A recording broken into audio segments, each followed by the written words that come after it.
Today, I'm going to be learning through this book.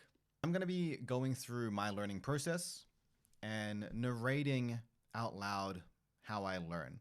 I'll slow myself down at times just to explain the process that I'm using. I'll try to teach a little bit of the rationale behind what I'm about to do, why I'm going to do that. Then I'll show you how I do that. For a while, you'll just see me be quiet and just doing stuff and thinking, and then you can be trying to follow along then as well. Okay. So the first thing that I'm going to do is I haven't actually opened this book yet. Like I haven't really looked through this book. So the first thing that I need to do is I need to get a general familiarity. The reason that I'm learning from this book, this is a book on product strategy and product leadership, is because I am immersed neck deep in building products and building learning related products for you guys. So I'm sort of always trying to upskill and learn more about how to design great products, build great products. And so this is a book from an author that I really liked the previous book of. And so for me, the goal here is that I'm not trying to study for an exam. I need to study in such a way that I have really functional, practical, useful knowledge. I need to have long-term retention of it. I don't want to be flicking to this book again to remember what I previously learned. So I want to have long-term retention, and I want to have deep knowledge. I want to be able to answer questions from my team when they're asking me about certain product decisions. I want to be able to create product strategy. I want to be well considered and thinking about strategy in a comprehensive way. So that's complex levels of thinking. If there are problems along the journey of creating a product, I want to be able to understand how to solve those problems in an effective way. So complex problem solving, lots of higher order mastery that's necessary. And so as a result, the way that I need to learn is going to be very low on memorization and very high on that higher order connectivity, and therefore that's the techniques that I'm going to use. So I'm not really going to be using any low order memorization techniques unless there's something that I really, really feel is worth memorizing, which I doubt it, but if there is, I'll introduce that technique when I use it. So you're not going to see me doing any flashcards. You're not going to see me making any flashcards.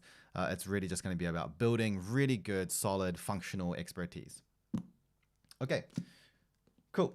So let's get started. The first step, as always, is to get a good general understanding about what I'm learning.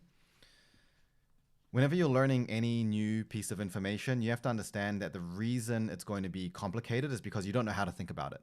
Things are not complicated if you know how to think about it. And so instead of smashing through information all at once and just trying to desperately see how it all fits together while at the same time trying to understand it, it's much more efficient to wrap your head around it first, give yourself a general way of thinking about it.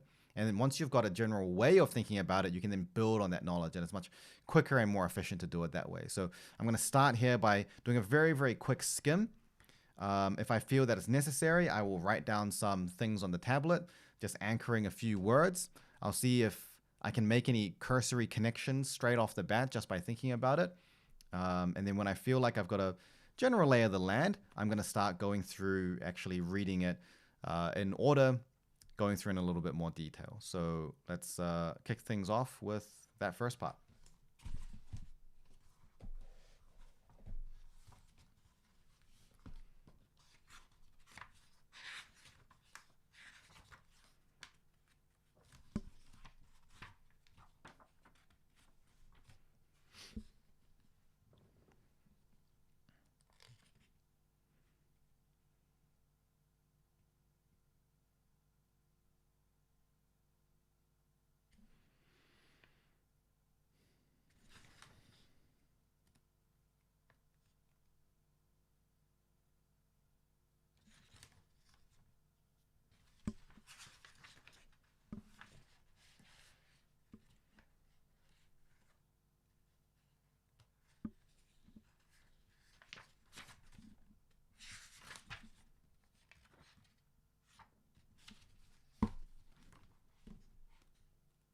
So I got a pretty good sense from just reading the table of contents. I've got some ideas floating around here.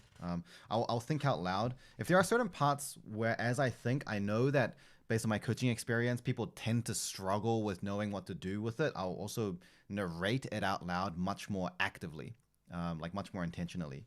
So the first thing here is that often when people will read something like this, they don't have an understanding about what they're meant to do with this information. And so what I'm trying to do is I'm looking at these major headings and I'm just trying to ask myself, how do I think it connects together in a meaningful way? So, we can see here lessons from top tech companies. This is probably like examples. And there's something about coaching, but I don't really understand what it's talking about. But if I read through the chapter headings, it says like coaching mindset, plan, one-on-one, written narrative, sense of ownership. This feels like sort of maybe principles of product leadership, potentially, because that's what this book is about.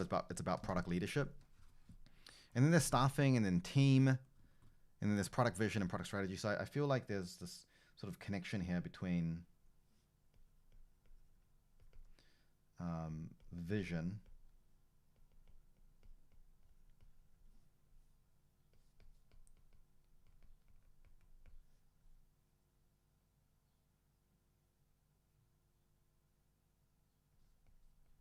and then team. And maybe there's something there in terms of that leading to objectives later.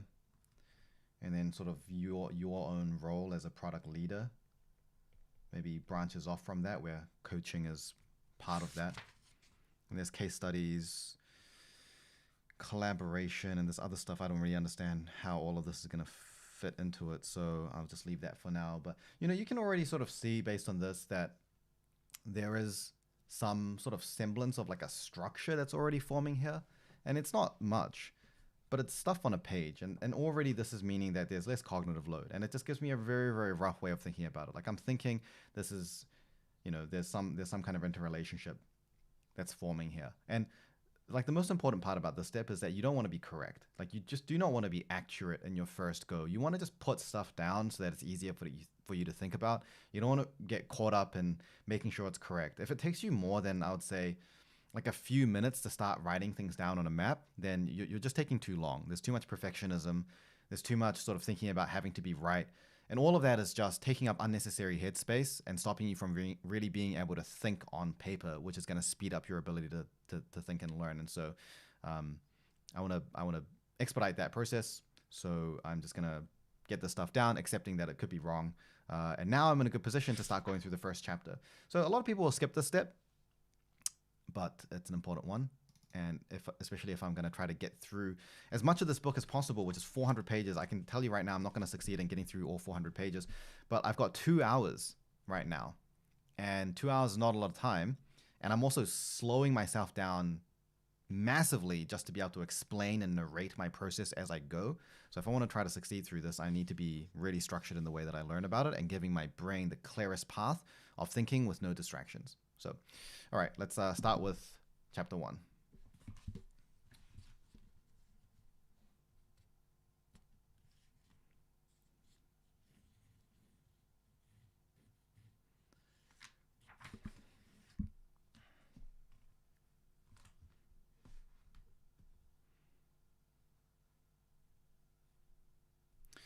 So actually, already I need to pause and narrate a little bit, because this is also an area that a lot of people get confused about sometimes, is that when I'm reading through this book, a lot of people get really sucked into reading it and just trying to understand what is being said and just wrapping their head around the content. But the brain is much better at learning when it's clearly goal-directed.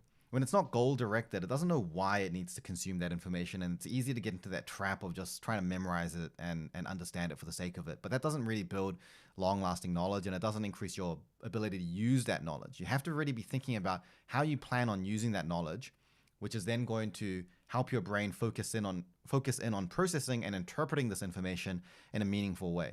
And so one of the things that I've sort of allowed myself to do right now is I've allowed myself just to jump into this, and I've missed a step that I would normally do because I've been narrating it. I just forgot about doing this.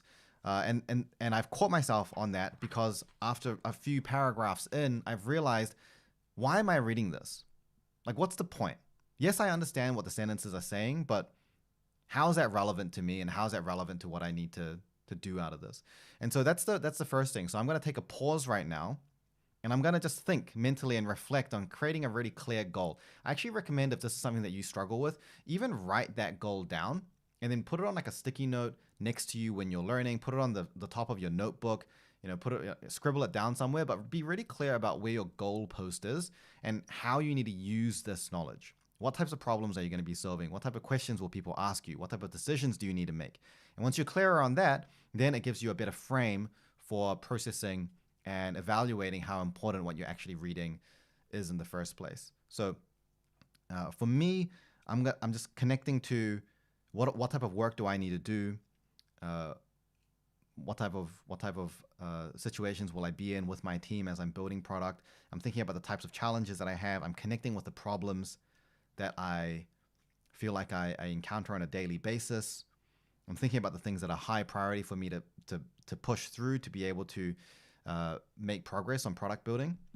And that's now becoming clearer in my mind. So now I feel like I have an objective for learning, and now I'm ready to go back into it. So a lot of the learning is about putting your brain in a good state. And I feel like really one of the biggest steps that's missed from beginner learners is that they don't really take that step seriously. Like, they're so keen and eager to get through this. Like, I'm learning this stuff on camera live with, there's a certain, pressure for me to be able to perform at a certain level. And because I know that I have to perform at a certain level, like, I take it even more seriously. And so for you, even though you don't have to like perform your learning in front of people, it's just as important as that. If you want to have a high level of performance with the way that you're learning, this type of framing and just having really clear goals and just putting your brain in the best position to learn goes a really long way, much longer than what app you're using or like what time of the day that you're learning and all the other things. Like, those things are not the needle movers. This stuff is needle moving. Okay, let's get through. I'm on page 2 so far, guys. That's not looking good. Anyway, I'm gonna probably be a little bit quiet for a while as I move through this stuff.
By the way, if it feels like I'm reading very fast, I am reading very fast. A couple of things, I am a fast reader, but the main thing is that because I've got such a clear goal in mind, it makes it easier for me to skim as well. So I can go through all of this, and for me, I'm saying, yep, I understand that, I agree with that, I get it. So there isn't really anything that's catching me in terms of being like, oh, this is like a new thing I need to slow down on. Most of this is like, yep, I get it.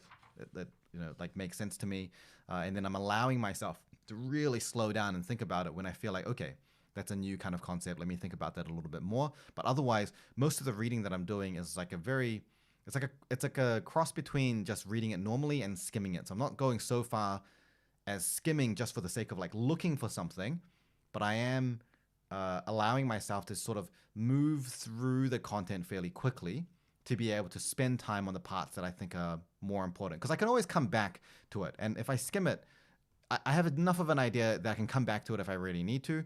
But it allows my brain to sort of keep in flow instead of just getting bogged down and reading through the words, which slows down my brain's thinking power. It slows down the pace that I'm thinking at. It takes me out of my own head, and it puts me into the order and flow of the book, which is not where I want to be. I want to really be in control and constantly maintaining that curiosity. And if I slow myself down, that's not going to happen.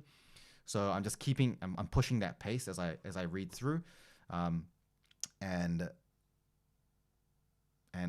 part of the skill to be able to do this is that you do have to have a certain level of language fluency. So English is like very comfortable for me, obviously, but if you're trying to do this in a second language, or your just basic reading skill is not very high enough, then that's another thing that you'll have to train to be able to sort of do this type of skimming. Anyway, okay, page 4. Great. We're 18 minutes in. We're on page 4 when we haven't started chapter 1 yet.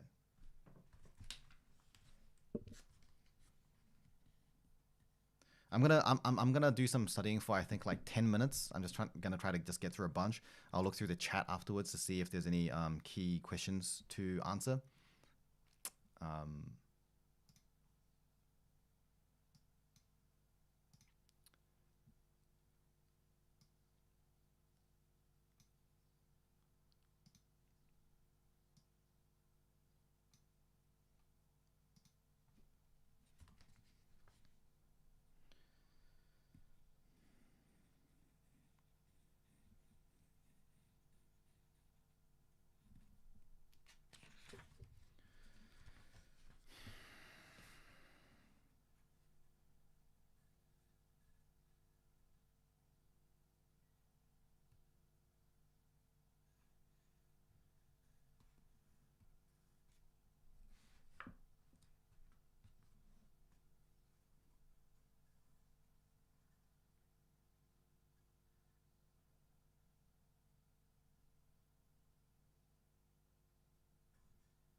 FYI, a big part of the reason why I'm going so fast through this is because, like, I've already spent a reasonable amount of time learning about this stuff, and I think about this stuff day in, day out. Like, most of my time is not spent coaching people. Most of my time is spent building products, learning products, and thinking about how to build learning products, and talking to people about building products, and thinking about the team, and then I do some coaching, like, a few hours a week kind of thing, just on an ongoing basis. But as a result, when I read through this, it's not like new information. That's the reason why I'm able to get through it fast. If this was like a brand new piece of information in a scientific textbook, I wouldn't be able to go through the pages as quickly as I am right now. You can also see that that's also the reason why there's nothing new being added onto here, because there's nothing new entering my brain, basically. So don't think that I'm just like somehow just like consuming all of this stuff and retaining all of it. I probably, if I had to give a talk about this, I probably would be able to hit all the points that are there in here. But that's just because I know the content already.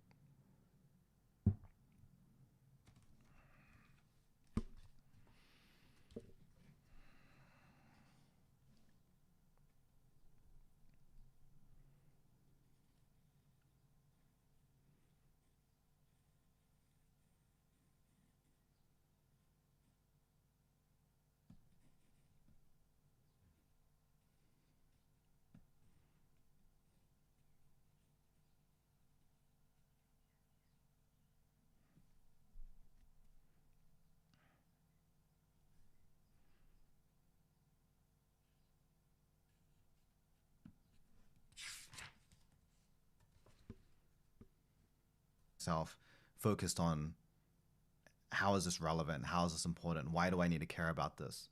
I'm constantly thinking about it in a sense of like, yes, this is, what it's telling me. Yes, I understand it, but what does that mean? So what? Why is that important? How does it relate to how I need to use this knowledge? What is the implication in my life, in my practice? I'm always asking that question as I read. If at any point I catch myself losing that frame, I will stop, because then it's pointless to read. If I'm not evaluating why it's important, and I don't know how to assess whether something is important or not, then I'm just reading words on a page.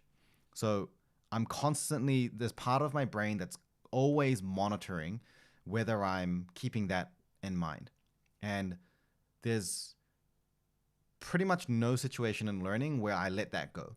That's a constant. At any point, I'm always clear on the frame, the filter, the lens of how I'm evaluating, understanding, why something is important. That is the engine that allows me to create meaningful connections and then develop robust knowledge and expertise. As soon as I lose that, I'm going to stop. I'm going to pause. I'm going to recollect and then gather my thoughts. So mentally, even though I am skimming, I'm also, for every new piece of information that I skim through, I'm also then shooting off like a little question mark, like, is this relevant? Like I'm sort of screening every new piece of information to see how it could possibly connect and how it could impact me.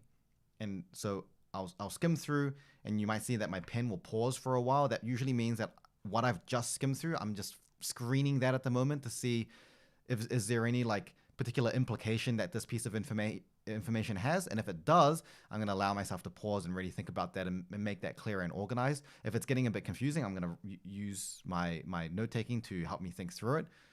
But yeah, that's mentally what's constantly going through. I'm never reading it passively. I'm never reading anything just to understand what's being said, ever. And that's like a key habit that you have to develop.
Okay, so here's at this point there's here's an interesting thing. So at this point I've encountered a piece of information that doesn't really contradict but challenges the way that I framed it over here. So basically what it says, the sentence, it says product leadership has 4 major explicit responsibilities.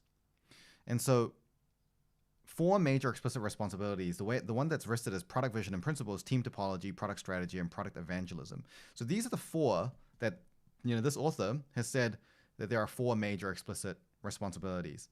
Now, what many learners will do is they'll say, okay, 4 major explicit responsibilities, 1, 2, 3, 4, and they'll just try to like remember and memorize the 4. And even as a professional, because there's this like memorization tendency. But what I've done, what the difference here is that brief amount of time that I took at the very beginning with the table of contents to lay down this stuff here means that I have a different set of 4. I have it as product vision principles, strategy, team, and objectives, which is slightly different. And so now I'm in a mode where I can compare. I can think about how did I think about this before versus what is it going to tell me here?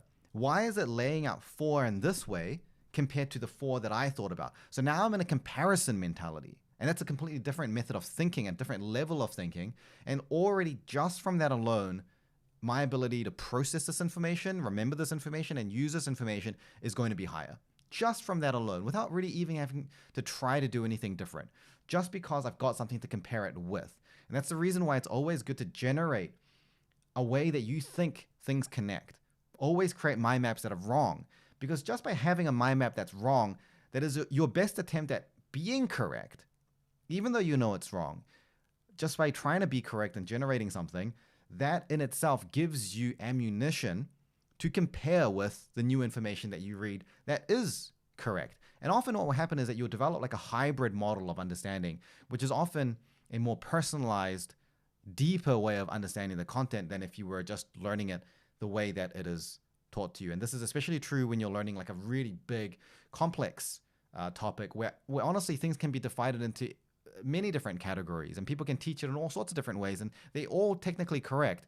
And so the mindset is, how do you become your own expert as opposed to just how do I copy and regurgitate what someone else said? And the way that comes through is really clear. Like even when I have meetings and conversations with people, the way that they talk about it is, hey, I read this book and the way that they described this was they had three things that were important. It was this, this, and this. And then you can see they're clearly trying to just regurgitate what they've already consumed and then just see how it applies to this context. Whereas when you really make the expertise your own and you're forming your own network independently, when you use that information, it's much more like, okay, based on the situation, I can see that these factors are more important, and here's the way that I think we should approach it. And all of that is informed by what you have learned, and none of that is just pure regurgitation. So an important point, hopefully that makes sense to you guys. I'm just going to finish through maybe a couple more pages just to get to the end of this chapter. I'm moving pretty slowly, I know, but I want to just check the chat afterwards just to see what questions there are. So let me just finish through these couple pages, then I'll have a look at the chat. Sorry that I'm going so slow. I'll try to give you like a demonstration of blazing fast mind mapping when we get deeper into the book with more content. I'll have to pick up the pace in a bit. It might mean I narrate a little bit less though. Let me know how you're finding this, by the way, as I go through the next couple pages. How are you finding this format? Is my narration helpful? Should I just shut up and just do it so you can watch? If so, I can do that.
Okay, here's a quick good little example. So I'm already actually getting to a couple little points where, based on my experience doing product leadership in practice, there are, I think about these conversations and problems that we try to solve in the team, um, and I'm already getting to a point where I see that there are things that are meant to be connected in a certain way, but I'm not entirely sure how it is meant to connect.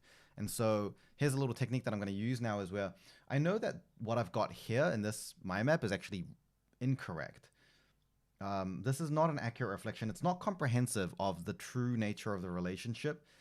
But I'm also not entirely sure how it would fit. And so I could just try to do this mentally, and I probably could for something like this, but I think this is a good way to demonstrate. So what I'm going to do is I'm just going to do a separate mind map where I'm just going to take the part that I feel like I want to create a connection for, and then I'm going to map that separately just to see what it would look like without all the other things. And I'm going to compare the two and see if I can merge them together. So there's this connection that is between basically the strategy, execution, and this stuff that is not quite accurately reflected in the way that it is. So I'm just going to try to take those points and see what they would look like if I mapped them separately.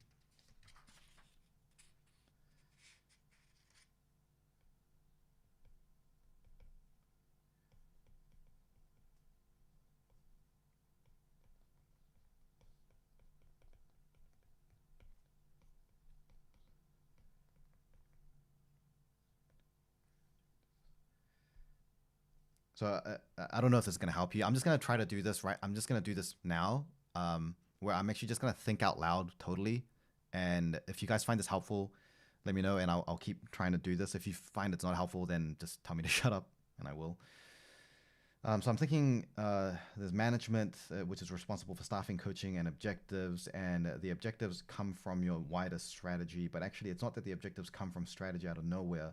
It's that the management is aware of the strategy because it was informed of the strategy, and it's aware of your product vision, which allows the managers to know what the strategy is so that they can craft clear objectives.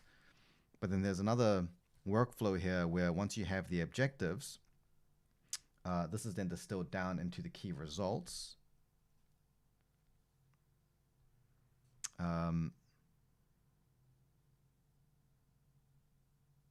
Which is then communicated back and forth. Okay, so this part's fairly straightforward. So I can see that there's, but then the management is also managing like also the rest of the team. And then it's the combination of these two things that results in execution. So here's the issue is that right now I have team here, and I'm just trying to see how I would make this all work. So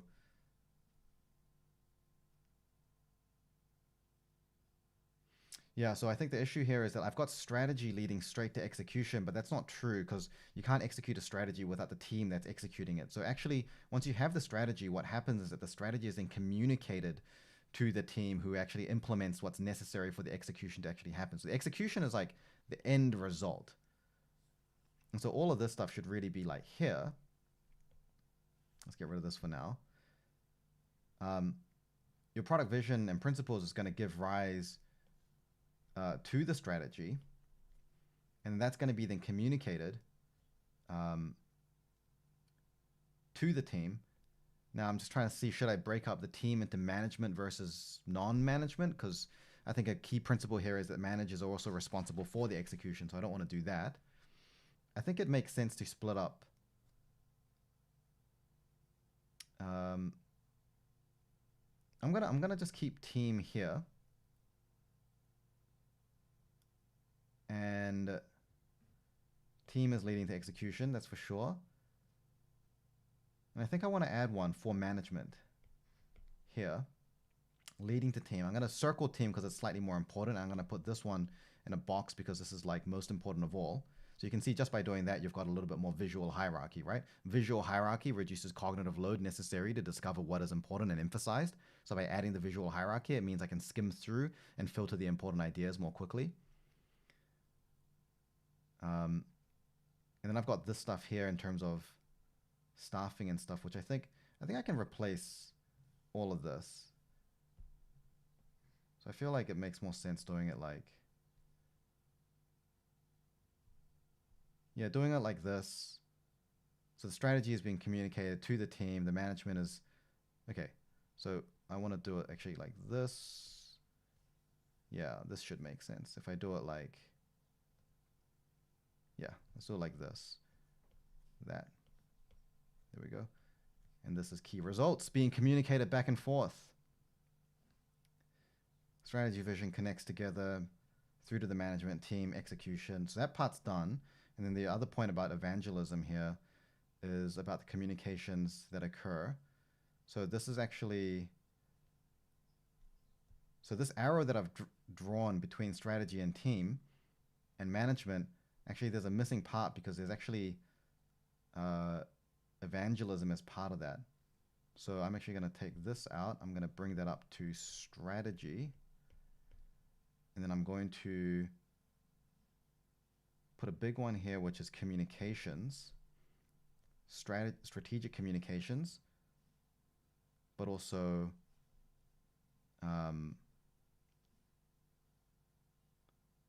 evangelism. No, actually that doesn't make sense. No, never mind. Go back. Maybe for now, I'll just do this. Let me just do this like this. I'm gonna have one for key results here, and I'm just gonna do like an extra one here. That doesn't make sense either. I'm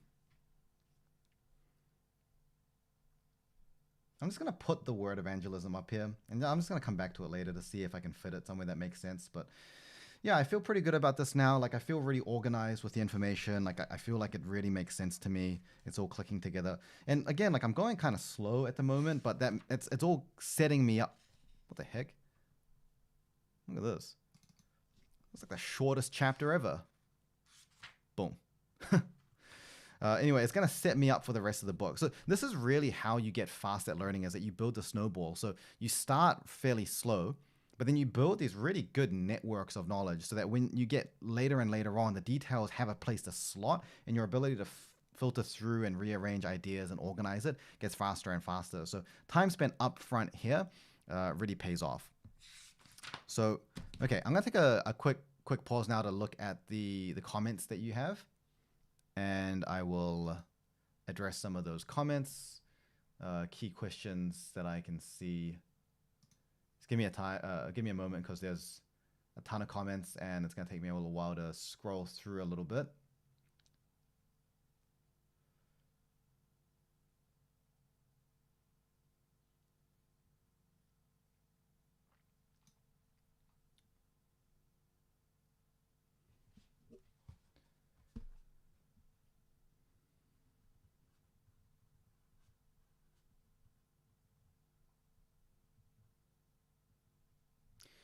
So there's a question here from Johnny K, who said, why not just upload the books to chat and get the keywords? Well, first of all, I don't have like a digital version of this book.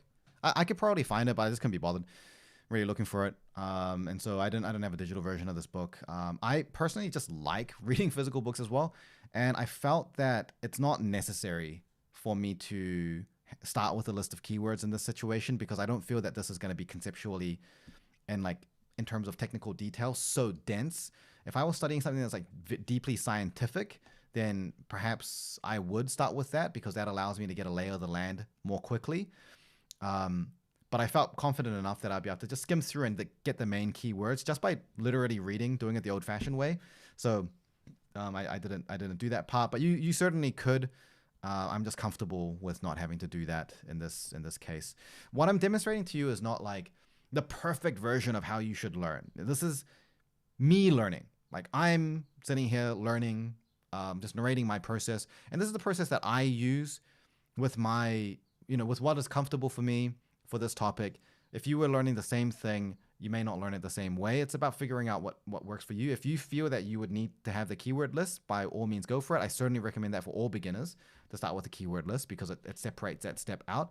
But because I'm very happy to do that mentally, I didn't feel the need to separate out a keyword list. But it's a good question.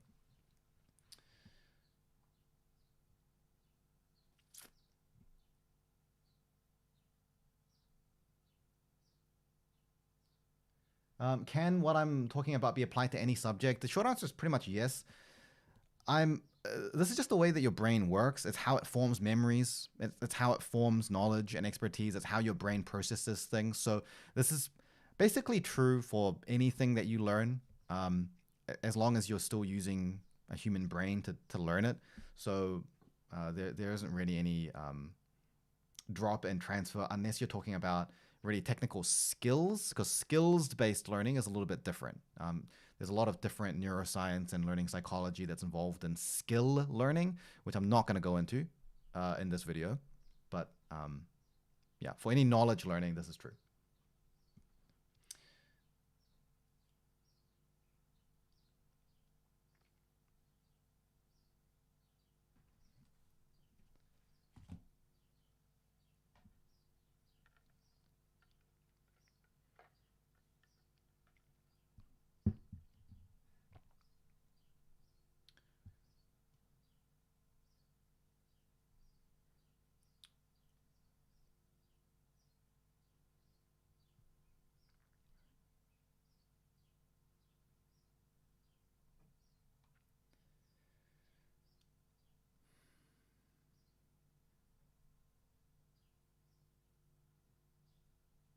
Why am I spinning the pen? Just a habit. It's just from the old classroom days. I just do it sometimes. Yeah, there is like a thing in terms of like maybe there's some kind of sensory component to it that's, but like it's just I do it like there's gonna make no difference to my actual ability to learn. Okay, I can promise.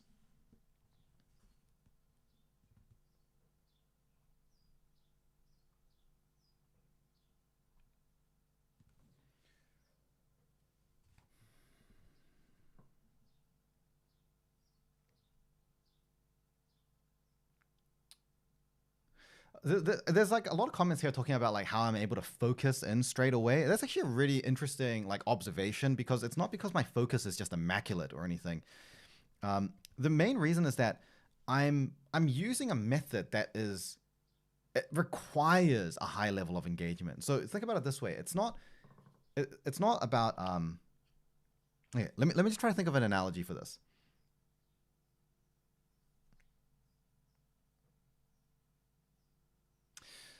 Let's say that you are trying to throw a ball into a hole, like, or into like a box, and if you win it, you get $1 million.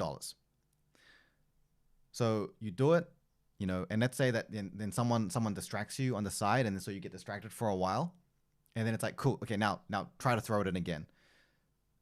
As soon as you try to throw it again, the focus is generated by the activity, right? So compare that to a different situation where I'm just telling you to just focus on reading. Just read this and deeply understand it. That's a situation that's very easy to get distracted from, because that's not a process. Deeply understanding is not a process. It's just it's an outcome. And so it's not that you create focus in order to learn. It is that the process of learning in itself should create so much engagement that it generates the focus. So because I'm reading in a way that's comparing, and I'm thinking like, what is my goal? How does this relate to the goal? Like, what does this mean? And then therefore, why is it important to me? How does that connect together? What is the comparison? Like I'm thinking through that very actively. And because I'm thinking through that actively, it's hard to think about that and then also be distracted. It's like a weird thing, because it almost feels like you don't need to have that focus. Like because you cannot focus on two things at the same time, by doing something that requires a high level of focus, it helps to lock you in. Whereas if I was just kind of vaguely just trying to read to understand, my brain doesn't really know what it's doing. It's a very passive process. And so little distractions and mind wandering is much more likely. And so you would require a much higher level of focus to keep yourself in that zone. I actually have a video about this where I talk about this phenomenon. I can't remember what the video is called. I can't remember when I uploaded it. I just know that the video exists somewhere. I don't know. Maybe one of you guys are super fans and you know exactly which video I'm talking about. But so it's actually nothing to do with Like this is the reason why when I'm on a plane, when I'm in the car, when I'm like all sorts of places in a cafe being distracted by lots of things, it's not that hard for me to do focused work because the process that I use is creating the focus in the first place, right? It just makes it much easier. Like I'll just answer like five more minutes worth of questions, and I'm gonna get back to studying because I actually genuinely do want to get through this book, and I've got like 600, 360 pages to go.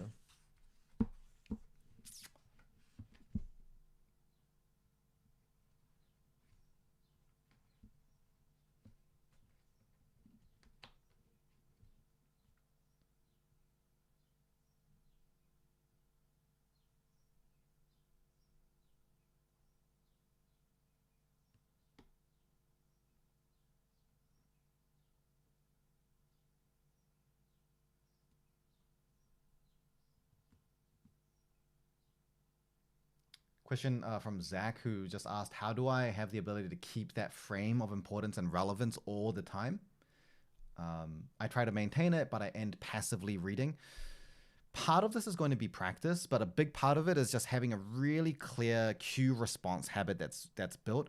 So first of all is understanding and like noticing when you start to become passive.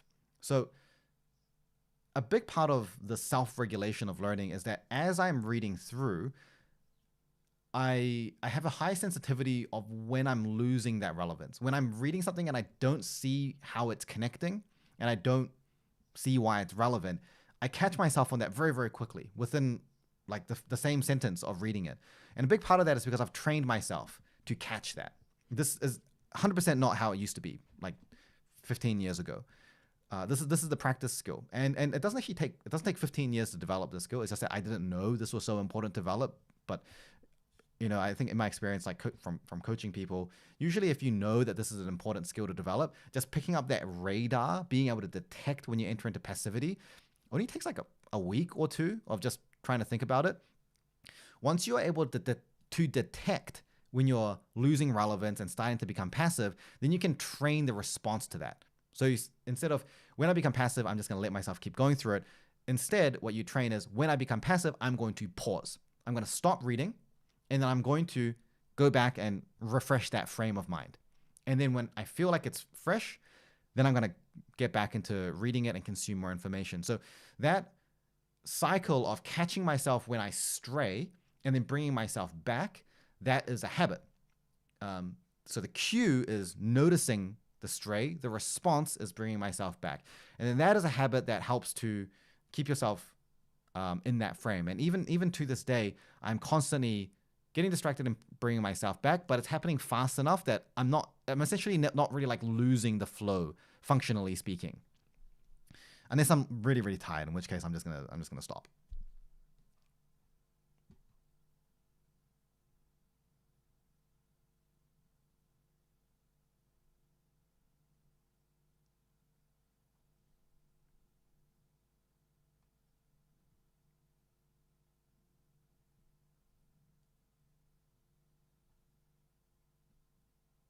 Some people telling me that I should just shut up. Some people saying that I shouldn't shut up. I try to appease both of you. I'll start narrating something, and then just before I get to the main point, I'll just abruptly stop.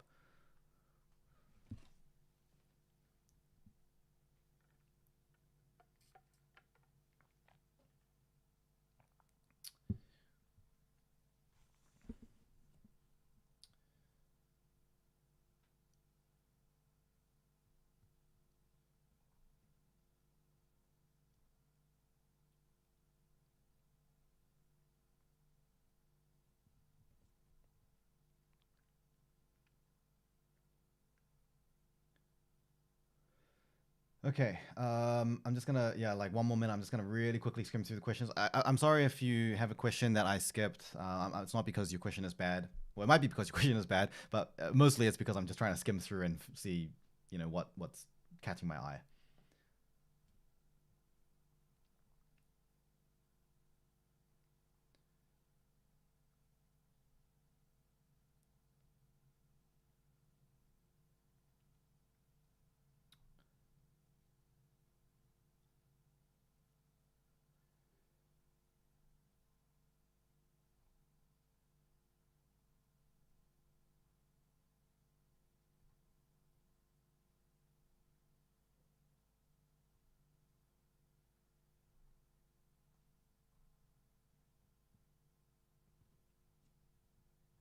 Okay, cool. I've gone to the bottom. All right. Let me keep pushing through. So I'm gonna, yeah, I'll just keep going. And again, I'll just, yeah, narrate at parts if I feel like it's necessary. Um, and yeah, let me just push through. Actually, just before I start again, this would help me to understand. Would you guys prefer if I just try to go through like fast and just do like a decent batch of studying and then comment on things afterwards? Or would you rather that I slow down my process of learning and keep just picking out like each key point that I come across that I think could be worthwhile for teaching? I don't know if you want to see me like just smash out of my map. I don't know if that would be valuable for you to see through that. I feel like it would be more valuable for me to just sort of pause and explain. I don't mind slowing myself down for you guys if you you know, if you need me to. Like I will be able to study this no matter what at some point. But yeah, that would help me to know like what pace that I should go at and how often I should be sort of narrating through things. Okay, so it's overwhelmingly so far people are saying slow down. So okay, great. I will continue to do that. All right, let's go through chapter 4. I'm hoping I can get through like another. I've got like what, about an hour to go. Can I get through like another 100 pages? I don't know. It might be a stretch, but we'll see how we go.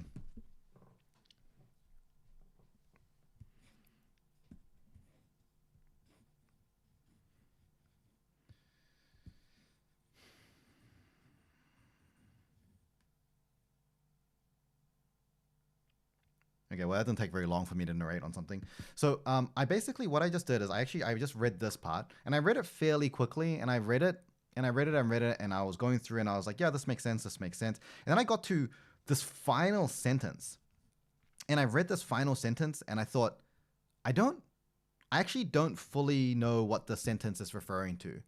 So obviously the way that I skimmed through this was too fast. So this was me catching myself. So now what I have to do is I'm going to go back and I'm going to read through it a little bit more carefully. And this is normal. This is a recursive nature of learning, and this is totally fine. You don't have to have every single line like perfectly locked in when you're reading. It's actually more efficient to keep that pace going. Now that I've got a general idea about what this paragraph means. I thought I understood it. I thought I connected it with what I was thinking about and what I knew. I thought I was, ready to move on. But this sentence has proven to me that obviously it wasn't good enough, because when I read the sentence, I don't understand why this is important. And as a result, now it's become a natural filter for me to go back and read through it a little bit more. So, that's actually a positive for two reasons. Number one, I've actually saved time, because if I had read through that and this was fine, then I've actually saved time because I'm not reading through every single line so carefully, and I'm able to save time where I can save time. And number two, even though I did catch myself, now when I read through this, I've got like a mini goal. So I've got my overarching frame of relevance about what I'm trying to get out of this book, what problems I'm trying to solve, what decisions I'm trying to make it work. Even though that's my ultimate goal, now I've created like a mini goal. My mini goal is to understand this sentence, is to see this sentence. So this sentence has become my mini goal. And now I can structure this and process it in a way that's relevant to that. So this kind of skimming through, catching myself, realizing, oh, something about this doesn't make sense, going back, reframing that's like another natural part of learning, and is what you can do when you're just continuing to try to push at a certain pace and keep your thinking constantly progressing. You're constantly very, very active in your thinking. The pace of thinking in your brain shouldn't ever really just kind of settle down at all. Okay, so let me reread this again.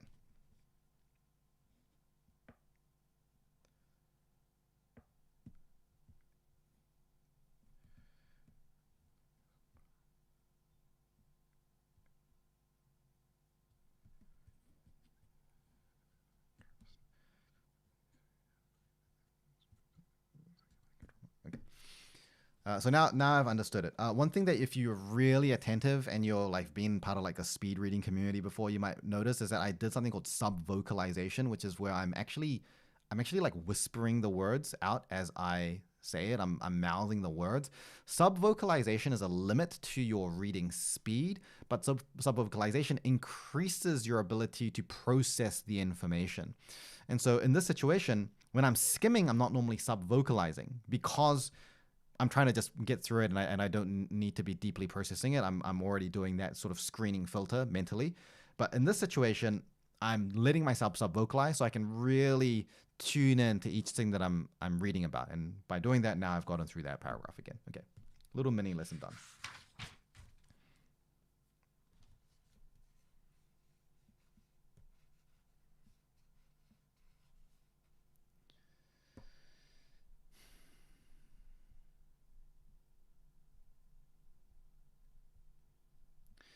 I'm just looking at my map again, and I'm just thinking about this concept that was just explained that I just understood. It basically talked about trust. It basically talked about the idea that the function of trust and what trust means and what trust allows at an operational level in a team. And it's an obvious point. But I have this feeling that this is important because it influences a lot of other things down the line. And I don't know exactly how it influences it, but I have a feeling that it influences it. I feel like evangelism and trust go hand in hand. Like you evangelize, you buy in people that are in your team because that allows you to have trust in your team because you know they're excited. You know they understand the context. You know that they understand the vision. They understand the strategy. They're excited about the strategy. You can trust someone that you know cares about the same things that you care about. So I don't know exactly how that's all going to fit in, but I feel like it's important enough that I'm actually spending the time to pause, put it on my mind map, and I'm letting myself just think about it and just think about the implications it might have. And I now feel comfortable with this, so I'm just going to move on. So from a mind map perspective, not terribly exciting what's just happened, but mentally this is what learning is all about, actually. Playing with ideas. All right.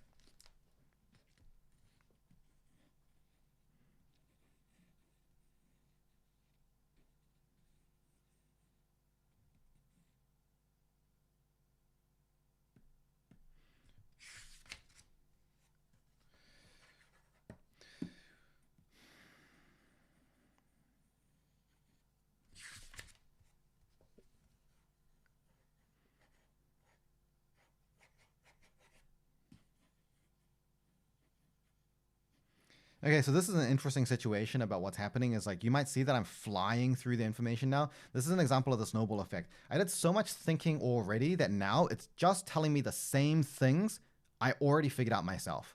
So I'm going through this and I'm like, yeah, I already know that. Like I figured it out based on just thinking about what you already told me. So even though now it's spelling it out for me, I can skim through this. Now, you might be thinking, well, if it's already explaining it to you, what was the point in thinking about it yourself up front? You could have just had it explained to you. That's actually less efficient than what I did, which is explain it myself. Because this is actually helping me generate that knowledge in my own brain. So this is actually overall going to be more effective for having that knowledge retained and usable for long-term mastery. Because remember, the point is not to fly through the book. It's to be able to really solve problems in the real world, apply my knowledge.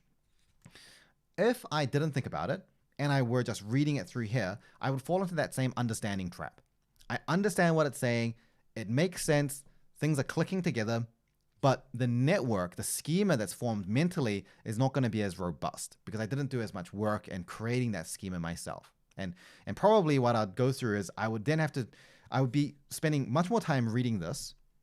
So, in a way, like if I spent 10 minutes thinking about this earlier, I now need to spend, 6-7 minutes reading through here. So in terms of the extra time, this only took me like 3 minutes longer, right? Because I was able to fly through these pages. However, on top of that, I would spend 6 or 7 minutes and I would probably be in that memorization mentality because I feel like this is so important. It's like a backbone of how I should think about this book. That knowledge, for me to really internalize that, I then have to spend another 5-10 minutes anyway. So I'm going to have to do this thinking regardless if I want to have that knowledge. all it is it's about when I'm going to do it, and doing it as early as possible usually is a better move than leaving it until later, unless it's really, really complicated and really, really technical, in which case it's like just way too overwhelming to think about at the beginning. But so that's me when I was going through this stuff really quickly. That's me saying, oh yeah, this actually completely matches with the way that I thought about it and reorganize my thinking. That makes me feel good about my learning. That's actually like a motivating thing as well. I feel good about it. I feel validated in the way that I've been thinking about it. It's helping me to form a better understanding about how to think about the rest of the book. And now I'm ready to move forward even more. Cool.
Another advantage I have about this particular chapter or this section of the book is that I coach for a living, and I've been immersed in coaching and thinking about coaching and learning about coaching for like years and years.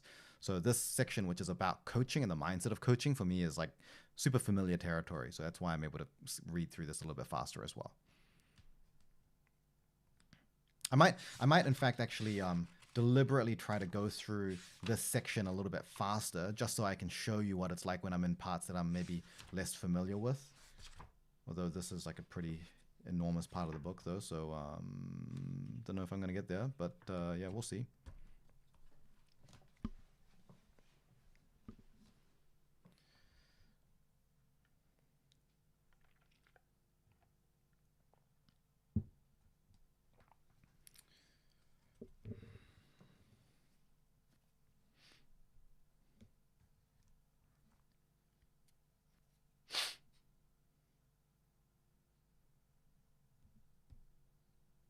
Hmm.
Sorry, there's not much for me to narrate on, guys. It's just pretty bread and butter so far.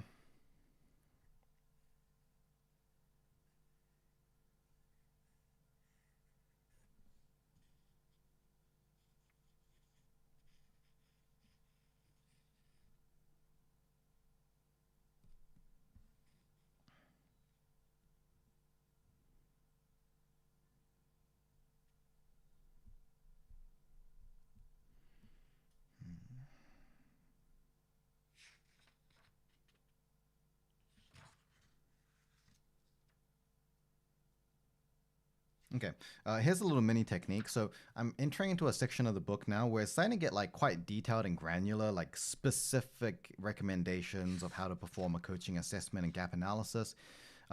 And as I read through this, I'm catching myself on that feeling of like I'm losing relevance. Like, why do I need to care about this? How is this important to me and the problems that I need to solve? And so at this point, my solution that I used was to just pause on this and skim forward a little bit more to try to get a general lay of the land. I want to understand where this is going to lead towards so that I can sort of form like a mini roadmap of where this knowledge is trying to take me. And then that allows me to assess how to fit that entire chunk of information and how that organizes here. So that would be one strategy. So this is here where I've kind of read through the first 2 points and I'm like, I do understand these points, but I don't really understand how I'm meant to be thinking about it. Am I meant to be trying to memorize these points? Am I meant to just know that they exist?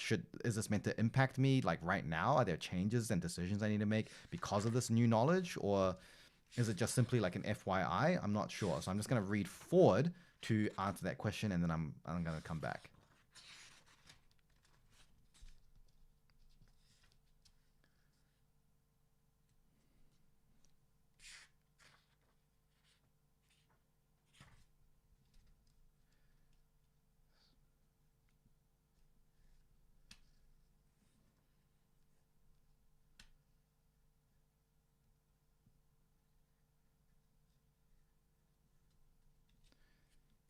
Okay. So yeah, it's interesting because like it talked about the technique, and I just realized it's exactly the same technique that I use already. Um, yeah.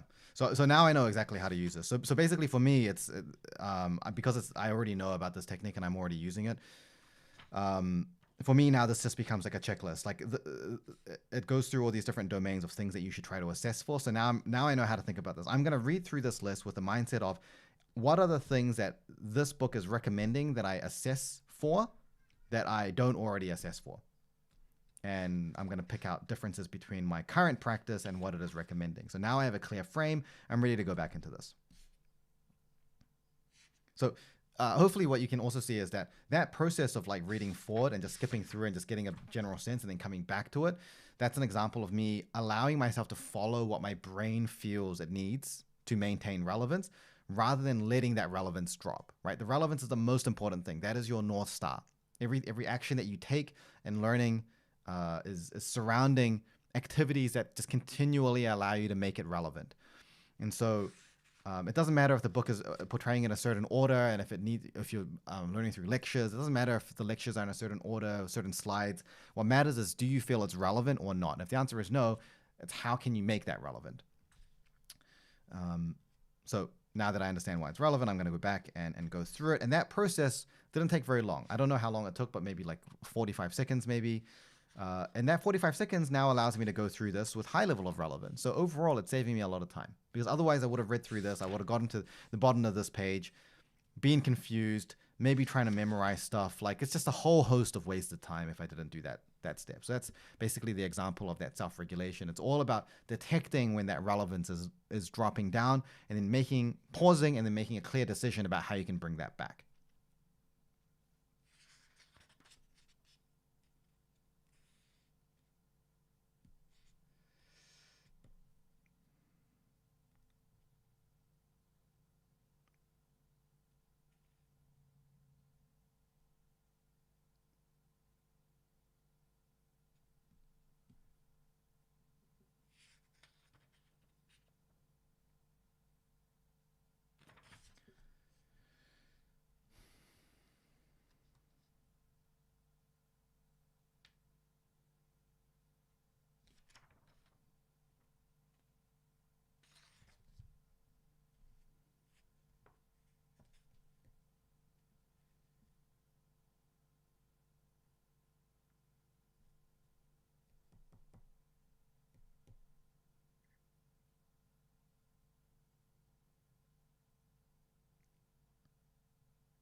as I'm reading through this, I've also just realized, like, I just thought of like a certain thing that I should do for my work. So I'm just gonna write that on a post-it note, and I'm gonna just stick it on here so I can come back to this later as part of training.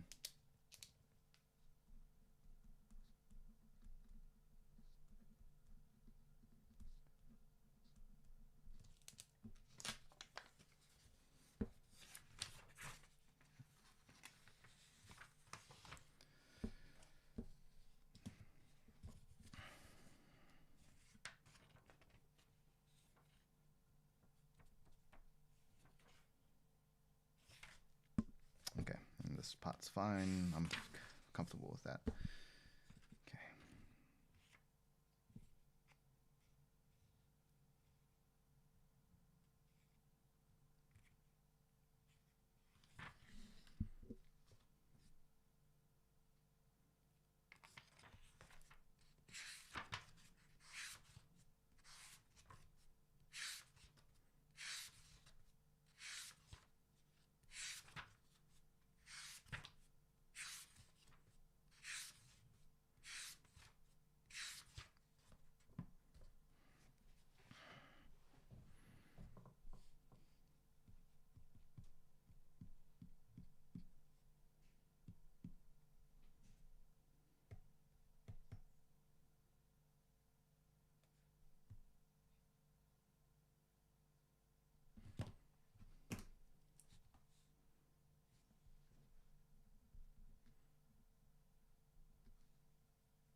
Okay, you know what? Just to make this a bit more interesting for you guys, so this that I'm going through right now is information that in the normal setting I wouldn't write any notes for, because I just don't need to write notes. Like I've got a post-it note here. If I need to come back to this knowledge, I can just go to this and then I can refer to it if I need to. But I'm actually going to put myself in a position where I'm just going to assume that I want to have all this information remembered long term on hand. So I'm going to demonstrate how I would like chunk all of this together and add to the mind map. So I don't feel like I actually really need to do this, but I'll just do that. So there's something for me to demonstrate for you guys. Okay.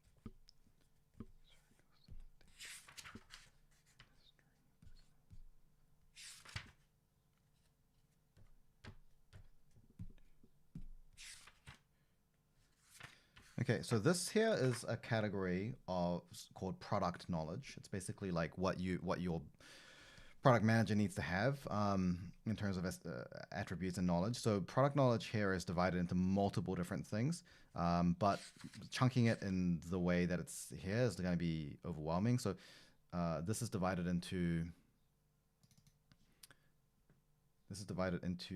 user and customer knowledge, data knowledge,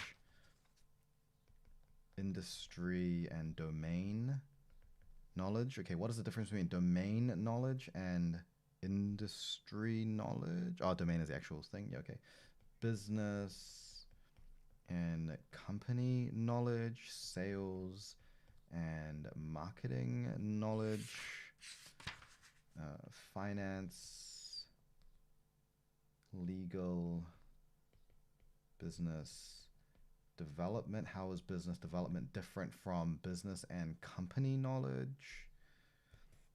Business development.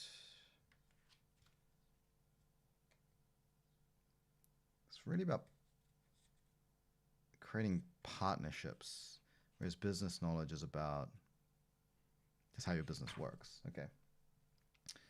Then they've got product operational knowledge. Okay, so you can see that there are 1, 2, 3, 4, 5, 6, 7, 8, 9 different items here. You will not be able to remember 9 different things, just like in an order. Like maybe if your only goal was to remember 9 things, maybe you could, but like there's a lot of other things that you're gonna need to know. So generally what I follow is a 2-4 rule. This is what I call it, the 2-4 rule, which is to say that you shouldn't have a chunk with more than 4 things in it. Those of you that are already on my program will know that I harp on about the 2-4 rule all the time. And the reason is because it allows you to package information in a way that's much more consumable and easy for your brain to hold on to. So I'm looking through this and I'm just doing very basic chunking. I'm just thinking, why are these things important? How are those reasons for importance similar or different? I'm going to arrive at meaningful chunks. So for example, if I just, demonstrate this technique here is like, we could say that user and customer knowledge and sales and marketing knowledge is all about like customers, right? That's important because these are the customers and these is your customer behavior. So we could say that these are about customers and put that in a group under customers. And then whereas we could say there's another group which is about like business, which would be maybe your the business knowledge and the finance, the legal, and the business development. And then maybe there's another thing which is in terms of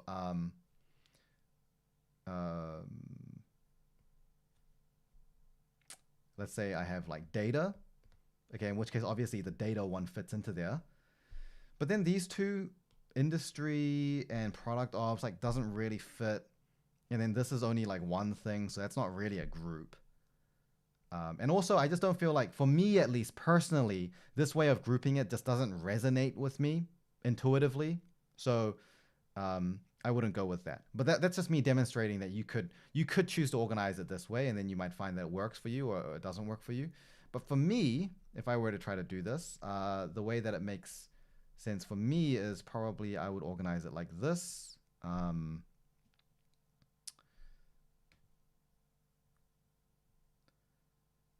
I feel like, okay, here's another quick little thing, is that you should really listen to your intuition. So I intuitively feel like business company knowledge and industry and domain knowledge, something about those two like feels similar, but I don't know why I feel like it's similar. And so I'm going to ask myself the question, why do I feel like those two things resonate? Because it intuitively does, which means that there's some kind of pattern there that my brain is picking up on. And so I want to lean into that. That's my brain saying, hey, like you should check out that opportunity for chunking. I don't know what it is though, so I'm going to think about this. I feel like these two things could be related, but I'm not sure why. What is the similarity that makes me feel like they're related together? I think it is. And by the way, you guys can follow along as well. You can take the same list of words if you can read it, and you can try to chunk it yourself. Follow along the exact same process that I'm doing mentally. And if you've got questions about that, you can let me know. After I do this and I chunk it onto the mind map, I'll spend a bit of time going through the comments again.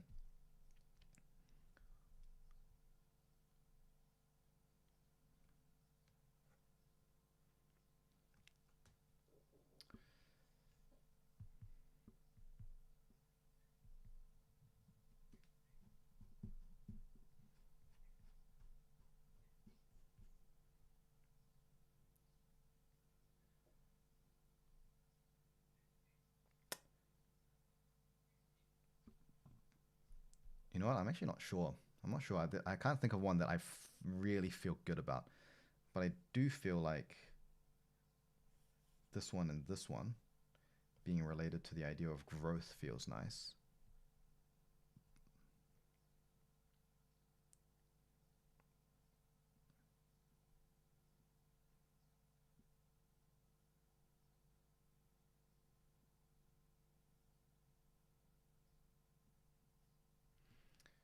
And I feel like product operations and data tracking, which allows you to know what's going on in the business, and your business knowledge, these things actually feel pretty good as well.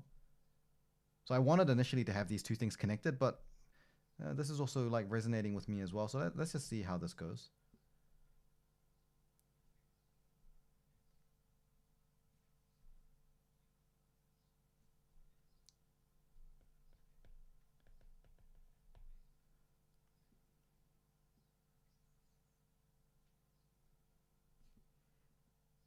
Oh yeah, here we go. And then we can put these two in kind of one that's about the market itself. The users and the customers, and also the industry you work in. That's kind of the market. And the problems that you're solving. And then maybe we've got these two, which is just about like finance and legal. For me is just like so dry, you know. It's just like, I don't know, like compliance. But finance is probably not just about compliance, right? No, it's not. Finance is actually really just more tied in with growth, more likely, and then legal is kind of tied in with it's kind of like a separate thing. I suppose if I had to, I might put that underneath operating, but it feels like kind of iffy to me. There isn't really one that I really feel like it fits under in a good way.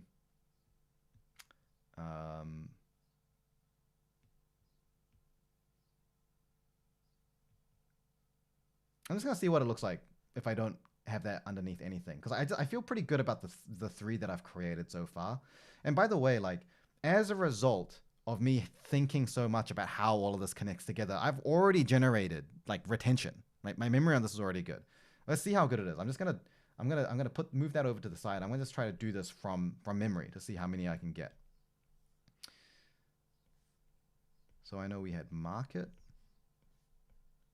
growth, operating, growth, we had sales and marketing, finance, business development, market, we had user and customers, and we had, and by the way, this thing that I'm doing right now is actually micro retrieval. So it's a form of doing immediate, this is like a form of spaced active recall with spaced retrieval, except the spacing interval is very, very small. But because I'm doing it free, unqueued, from memory, active recall, that's retrieval, this is a form of like micro rehearsal, which is helpful for just consolidating things immediately and just helping to deepen that neural groove when I'm trying to remember something. But it's not just memorization, because I've actually organized it in chunks and I've thought about how it connects together, and I've made decisions about which way of grouping it I feel like is more important and makes more sense, and all of that has contributed to that network being stronger. I say this now, but I should say this after I get everything right. Otherwise, it's just embarrassing. What is this? Industry / domain. And then operating here is basically product operations,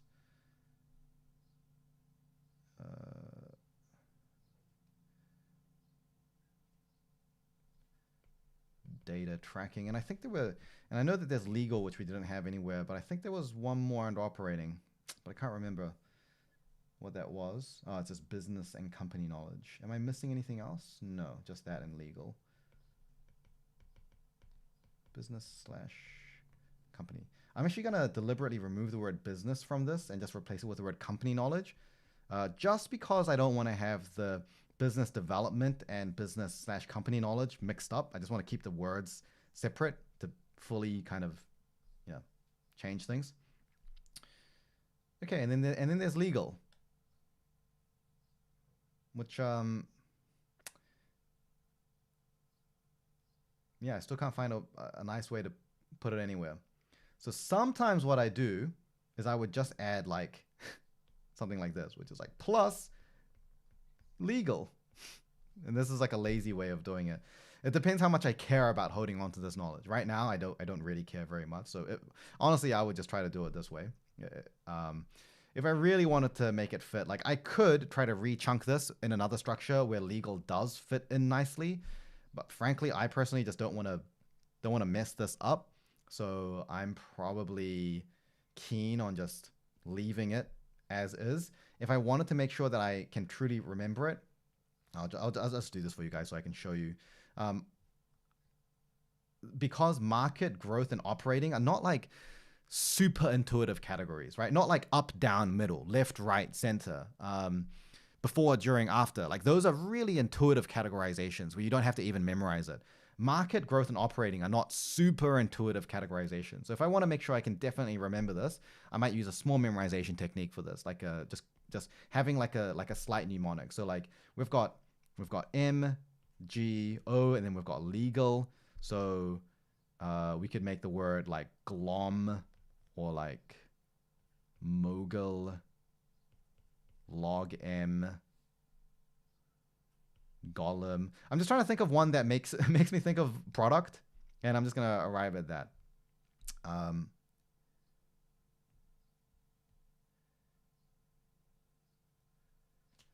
gonna go with the word legal GMO. Legal GMO. We're producing lots of legal genetically modified organisms. Okay, I'm going to use that as my little acronym to remember the product thing. Legal GMO, and that's going to be my thing here. So I'm going to have legal here on the side, and then I'll just rearrange this really quickly so that the chunks are in the same order as the acronym. Oops.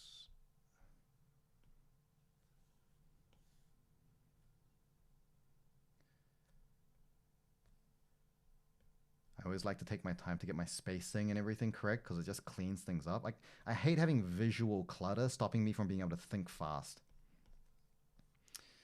Cool, and then I'll have like a little thing here that says legal GMO as my little mnemonic, and I'm actually going to draw like a little corn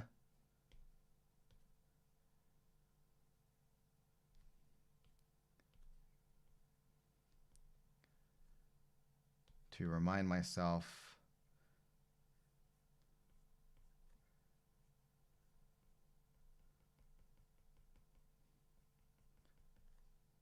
give some sparkles.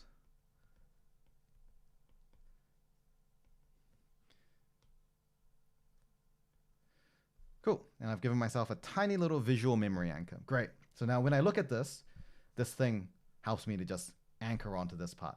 If I wanted to have this all in my memory, and that's the technique that we just used for that. And if I really, really wanted to remember this, I would do this, and then I would put this onto a flashcard. And then I've definitely got that locked in. So that would be a little technique demonstration there. All right, let me go forward and I will answer some questions.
Sorry, guys. This is like a lot of random comments that I'm just trying to read through to find the questions. Give me a sec.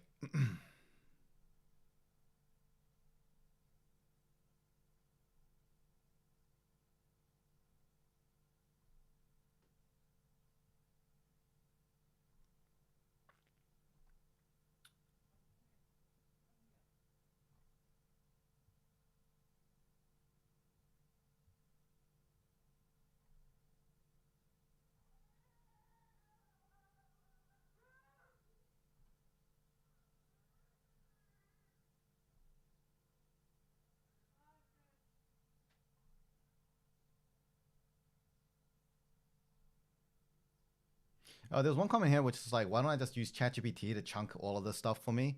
That's a good question.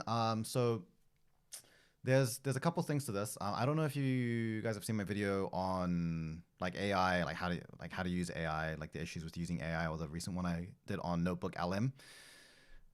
If you haven't, you should watch it.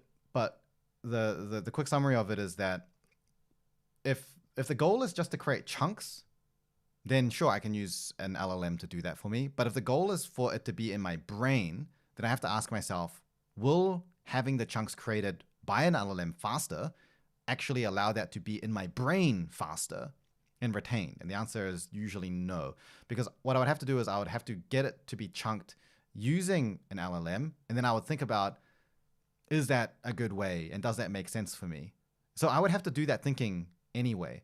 And it's not like this is like really complicated knowledge. So I just don't feel like it's necessary. Like maybe if it is a lot of really complicated stuff, then maybe I would. But for me personally, I don't really use an LLM for chunking anymore at all, because I just feel that it's faster and more efficient for me to just do it myself than get an LLM to generate it, read through it, think about whether it makes sense, tell it to generate something else, look through the different options, compare it, then realize none of it really makes sense, or is not the best way that I would do it. Like it just becomes more of a distraction. And instead of me being in my own flow of thinking, I have to now almost be not just thinking about the content, but then thinking about what the LLM is generating for me as well. And it just like kind of increases feeling overwhelmed. So I don't really feel like it's a useful strategy for me to do. And also within the students and professionals that I coach on chunking, I've heard a lot and I've seen a lot, and I've had like, one of the things that happens is that if someone has an issue, they'll escalate to the coaches, and then I'll have like these consultations with them. And then when I go through the process and they're using LLMs to do a lot of that chunking, they feel like they're learning a lot because the chunks are just developing really quickly, and they're chunks that they normally would have struggled to have thought of themselves. But the issue is not that they didn't think of the issue is not that they didn't have the chunks. The issue is that they couldn't think of it themselves. Because that ability to think of it themselves is the ability to create meaningful organization. And it's the creation of meaningful organization that generates knowledge. It's not the fact that it's meaningfully organized. It's the creating process and the thinking that goes around organizing that actually helps. It's like, imagine if you're tidying your room. Imagine you're cleaning up a warehouse and there's all these boxes and things piled on the floor. And your goal is to get really strong. And you want to get strong by lifting these boxes and organizing them on the shelves. So if your goal was just to have the boxes on the shelves, then you could get a robot to come in, a forklift, do it for you. But if your goal is to get strong, you have to lift the heavy boxes and put it on the shelves. The putting it on the shelves is just like a activity that you're doing to allow yourself to get strong. And it's kind of more similar. It's a strange analogy, I know, because like you should just go to the gym, right? But this is a little bit more what learning is like, is that the purpose of it is to gain knowledge in your brain. So it defeats the point of that by making it easier by getting the LLM to do it for you. So when I'm in these consultations and I see that people are really struggling with their memory and they have all these symptoms of not really thinking about it in a connected, integrated way, and I look at their process, I do tend to see a lot of the time they are offloading that organization process using LLMs. And they're starting to form this habit, which is When I feel overwhelmed and I feel like I need to think about this and it's complicated to think about, I just ask the LLM to do it for me. And that's becoming like a habit that I'm seeing. And you got to ask yourself, if you're developing a habit where every time deep thinking involves you offloading that to an LLM, what does that mean about your ability to do deep thinking? And do we expect that would change? And do we think it's viable to maintain success in the future if we're not developing that skill? I personally believe that that's not viable and it's not safe. And it's not valuable as a human, right? So I don't really agree with that. And I think it does create problems. There are definitely good ways that you can use LLMs, but I think especially if you're a beginner just trying to learn these skills and get really good at it, it's much safer and easier to develop the skill without relying on an LLM like ChatGPT for all of your thinking. And that's the reason why I haven't needed to use ChatGPT, because I just feel like there's nothing that I need to get it to help me with or search for me. So yeah. Anyway, I'll get back to the questions. I think I'll just do like another 5 minutes of questions. I'll do another 10 minutes of, or like 5-10 minutes more of learning, and then I'll do another final round of questions before we wrap things up for the stream. 2 hours flies by when you're having fun.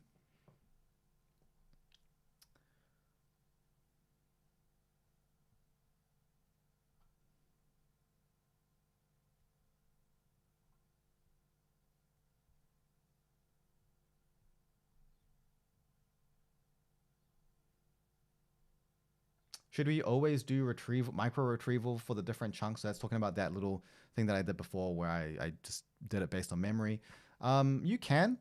I sort of feel like it's easy enough to do, so I tend to use any opportunity for micro retrieval just because it's like a little mini test of my knowledge. It's easy enough to do, keeps me engaged. I don't see a reason not to.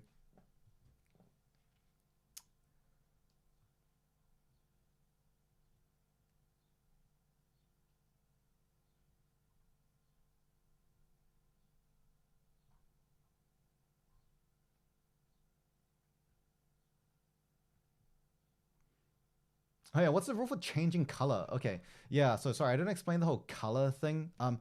I basically just use colors to create a level of visual hierarchy. So for me, I felt like this stuff is getting a little bit more into the details. It's not like super technical or anything, but it's just getting a little bit more into the details. I didn't want it to be the same color as the rest of the map, so that when I look at it from a distance, I can still tell where the main structure sort of is. And that's just the way that I use color. Your brain doesn't really tend to remember color very well. So color coding in general is not like an effective memorization anchor. It's just so that when you are going through it, you have like a faster way of navigating through the content. And it just helps create like a more defined shape, but it's not really going to make a big difference in terms of your actual retention. If I just used everything just black, it would probably be 95% the same effectiveness for learning.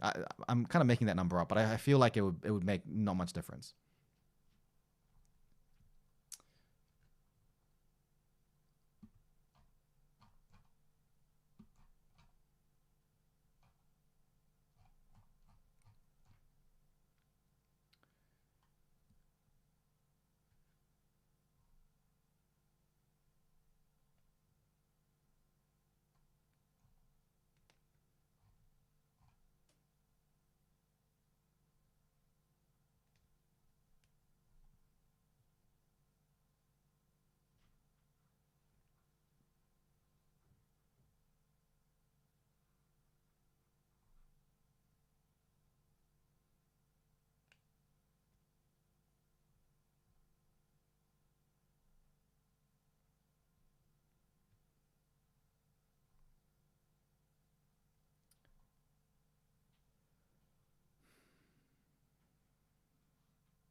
Oh, there was a quick question here. This is a pretty detailed question. It's probably the final one that I'll answer in this round. Then I'll study a little bit more, and then I'll answer some more questions. But there was a pretty good question here, which is around. There's not a super high amount of lateral connections. So lateral connections, you must have been following me for a while.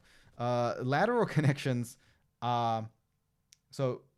Let me in red. So these are lateral connections. That's a lateral connection. This being in a cycle is kind of sort of like a lateral-ish connection. This is obviously a lateral connection. This is a lateral connection. There's not really any other lateral connections anywhere else. So you can see that overall, there's not a high number of lateral connections, right? Compare that with, like, this is a great example of no lateral connections there, right? So everything is only traveling in one direction. If you are, so from a information architecture, like a memory perspective, if you want to think, how do I go from here? How do I think about this concept in relation to this concept?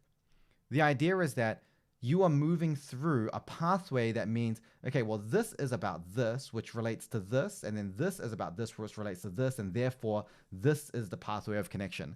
So having more lateral connections means that you can generally use your knowledge in more ways. So, you know, if you know that this is connected and then like this is connected and then this is connected, etc., then it means that you've identified direct connections between them. So if you want to use this information in relation to this information to solve a particular problem, you can do that much more easily. There are a few caveats to this. First of all, you do not need a very high density of lateral connections. It's really most problematic when you have virtually none. So if I didn't have this one, actually, I'll actually delete them just so that you can see what it would look like. So if I get rid of that, then I get rid of this, and let's say I get rid of this one, so it's not a circle anymore. So if it was just like this, not that as well. If it was just like this would be a little bit more problematic because everything it's what we would call waterfalling, where everything only moves in one direction. And the reason it's problematic is not just because there's no lateral connections. It usually is problematic because it represents that the way that you're thinking about the information is very compartmentalized. You're focusing on creating categories as opposed to thinking about how things relate to each other. Because the chunks should arise based on how things relate to each other. Like these things are in a chunk because they relate to this as an overarching principle. Whereas sometimes you can categorize things in a way that is not particularly important. So let me just bring those back before I lose it. So you don't need a super high density. Just having a few here and there is fine. But the other point is that if you look at something like this branch of information, for me, based on my knowledge about this topic already, for me, it is very obvious that all of these things relate to each other. That in the reality of this is that, like, you know, everything connects to everything else, you know, like for me, that's very obvious. And so I don't need to write that in because there's no way I'm not going to remember that. So the lateral connections in this is implicit for me. It's very, very easy for me to understand how these things relate to each other. And that's because I'm already familiar with the topic. If this was totally new information and each of these were like fairly dense concepts and I don't really understand how they relate to each other, but I know that they probably do relate to each other, I would think about that a little bit more, and I would probably either literally link them, or that's an example here, where these two things, I generally knew they were related to each other, but I didn't quite understand how, and then it talked about a few things, and then I understood how that works, and all I did is I just added this arrow. So this seems like nothing, however, this actually represents the fact that I thought about the connection between them enough to make it explicit. The other thing that I could do instead of adding a lateral connection is that I could rechunk it. I could say that, for example, let me try to create a pattern here that you might see. Let's say that you're trying to connect these things together because it's not obvious for you. So you've chunked it like this, but then you think that actually there is a lot of connection between this and this and this and this and that. and this. So what we can see here is that we technically have a high number of lateral connections now, but this is no good because there's no way you're going to remember this. It's just like a mass of arrows, right? You're just, in your brain, what you're going to see is this. When you try to think of it, you're going to remember this. Just like a blurry haze of arrows. It's not going to be high fidelity enough for you to actually recall what was, at the beginning and end of each of those arrows. So that's useless. So if you have a situation like this where you have a super high number of connections kind of centralizing on a certain point, it probably means this thing that it's centralizing on is actually really important. Probably important enough for you to re-chunk this so that this is given a bit more focus. And that's going to reduce the amount of connections. So for example, I might say, well, all the decisions you make about product operations depend on the data that you collect. Your understanding of the industry and the domain depends on the data you have available. Your understanding of the user and the customers depends on the data that you collect. Your business development decisions depend on the data that you have. Your finances depend on the data that you have. And your sales and marketing can only be made based on the data that you have. So you might decide that that is the case, which is actually like true, right? So instead, you might decide to say, in that case, data is important enough. The reason all of that matters is because what we have to have is insight. So what we might say is that we can chunk this in terms of like product, and then coming off from here, what we need is insight. And what provides that insight is data. And therefore, the things that rely on this insight are product ops, industry/domain, user and customer, biz development, finance, sales and marketing. However, now what we can see is that we have 6 things coming off this here, which again, that's going to be too much. So I would have to then sub-chunk this. So I might say, okay, well, there are different types of insights that we would get. And so I might sub-chunk this by saying we have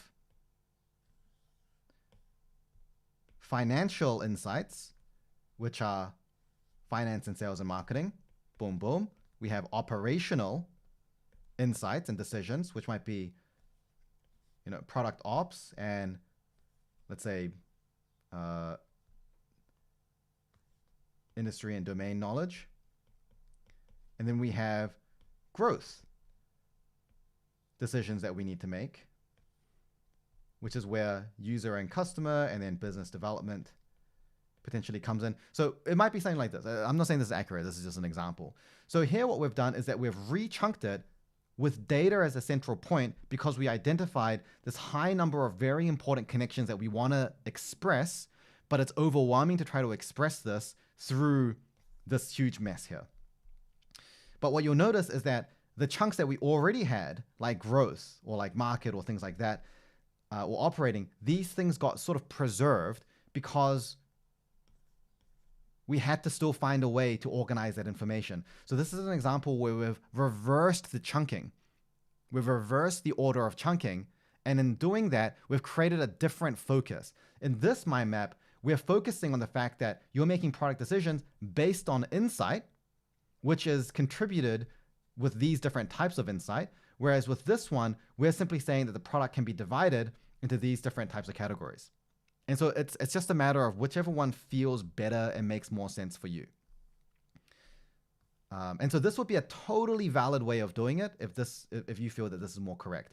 But what you'll find is that by doing it this way, you don't have lateral connections anymore. You see, it's all unidirectional again, right? It's all unidirectional. We've removed the lateral connections. But instead, what we've done is we've turned it into something where the connection between all of these things is obvious. So we don't need to express that anymore. We have expressed it in the way that it has been chunked innately. So for me, when I look at this, even though I know that all of these things are connected together, I personally don't feel the need to express it because I feel it's obvious in the way it's chunked and obvious with the content. But if it wasn't obvious for you, you might look at chunking it in a different way so that the chunk structure reflects the connections between them and you can avoid having a mass of arrows going absolutely everywhere. That was actually a really good technique because a really good question, because this technique is like a really key part of being flexible with your learning and continuing it going. So yeah. That's how that would look.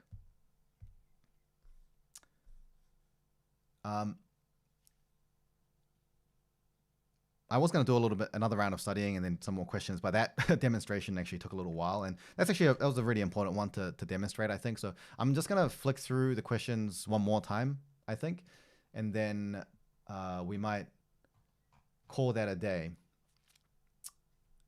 The recording will be up afterwards as well if you want to check it out. I don't know if it uploads straight away. I can't even remember the last time I live streamed on YouTube. Like, I don't do this super often. But by the way, if you do enjoy this format and you like this narrating, you feel like this is really valuable for you, let me know. Because obviously this is like a new thing. I don't do this very often. But if you feel like this is really good, then let me know. If there's things that you think could make it even better, let me know as well. I personally, like, enjoy doing this. It's like a really natural way for me to teach you guys. I get to like learn stuff that I want to learn at the same time. So it's like, like a double win sort of thing for me. It's pretty, like, this is a pretty easy thing for me to do. So if you guys enjoy this, then please let me know. If you guys enjoy this, please share it with other people once the recording is up. Because at the end of the day, like, a YouTube channel can't survive with like a few hundred views per video. To be totally honest with you guys, like, I want to do stuff that's valuable, but also is achieving like a certain level of reach. I don't need all my videos to have like millions of views. That's not what's important to me. But if you share this with people that you think will also find it useful, that is also a sign for me that tells me you think it's valuable enough to share with other people. And then that actually goes a long way in the types of decisions that I make about what type of content I think is the best thing to keep doing on the channel.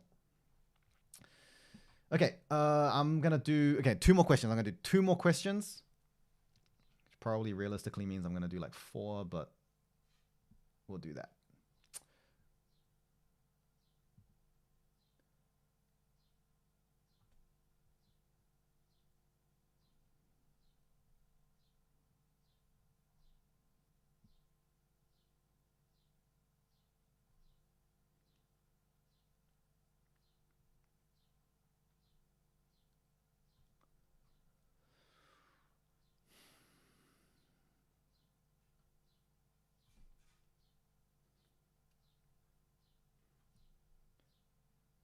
Oh, the person who asked that question before was periodized this.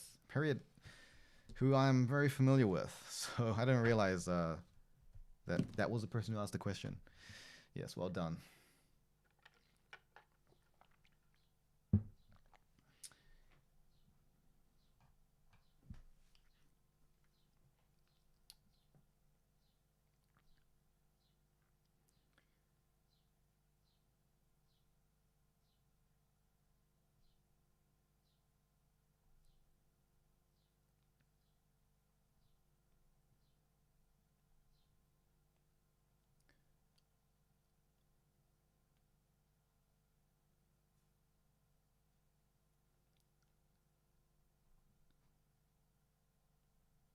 Is only new information added to the mind map?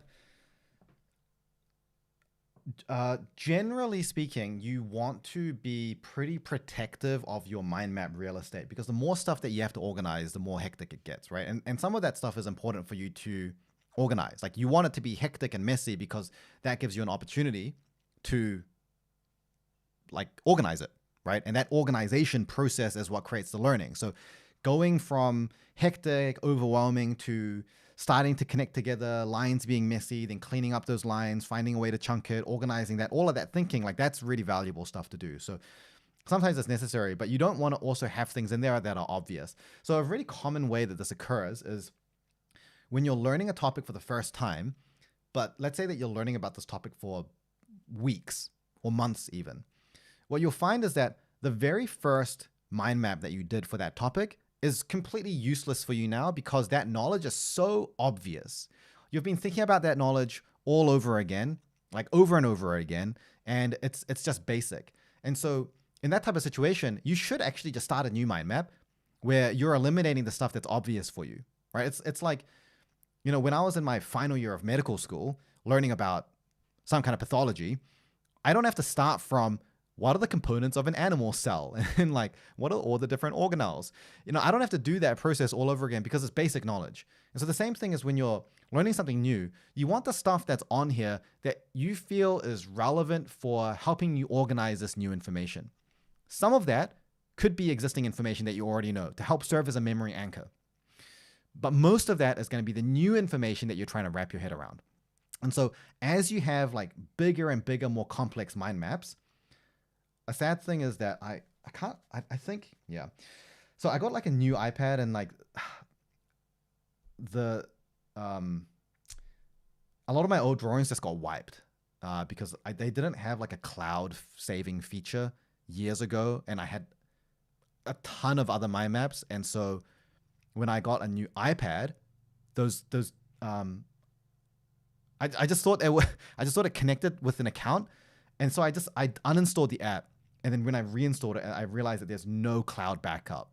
I think there is now, but there wasn't, and so all my mind maps just got wiped except for the ones that I just happened to have taken screenshots and PDFs of. So there's not like some huge ones that I've done in the past that I can show you, but when you get to mind maps that get much larger, like 20 times the size of this one, you'll start finding that the stuff that was in the very middle where you started the mind map is like irrelevant for you now because it's so obvious. And so in that situation, you should actually remove the middle part and just sort of restructure the mind map. And it's kind of annoying and it takes a while, but overall it's a worthwhile investment of time because it just cleans up your knowledge and it allows your mind map to just be simpler to follow and it becomes easier to build on. Otherwise you end up with this enormous, like forever growing mass of connections, which just becomes so hard to follow that it defeats the entire purpose. So that regeneration and constant pruning of the mind map is like a normal part of effective learning.